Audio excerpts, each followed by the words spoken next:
ఆ మాట చెప్తుంటేనే చూడండి గూస్ బంప్స్ వస్తా ఉన్నాయి. ఎట్లా దొరికి హాయ్ వెల్కమ్ బ్యాక్. నిజం చెప్తున్నా, మనుషులు ముసుగేసుకున్న మృగాల మధ్యలో ఉన్నాం అని చెప్పి తెలిసింది మొన్న అయితే నాకు. కానీ ఆ విషయం పక్కన పెడితే థ్యాంక్ యూ సో మచ్ ప్రతి ఒక్కరికి. నేను వీడియో చేసి పెట్టిన వెంటనే పాప అయితే దొరికింది, వాళ్ళ పేరెంట్స్ అయితే పిచ్చ హ్యాపీ. నేను ఆ వీడియోలో క్లియర్ గా మెన్షన్ చేసి, పాప కొంచెం ఫిజికల్లీ ఛాలెంజ్డ్ అదంతా చెప్పిన తర్వాత కూడా కొంతమంది అయితే ఇలా కామెంట్ చేశారనమాట.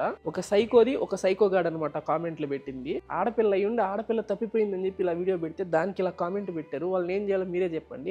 నిజంగా సైకోలు అయ్యేది ఇల్లే.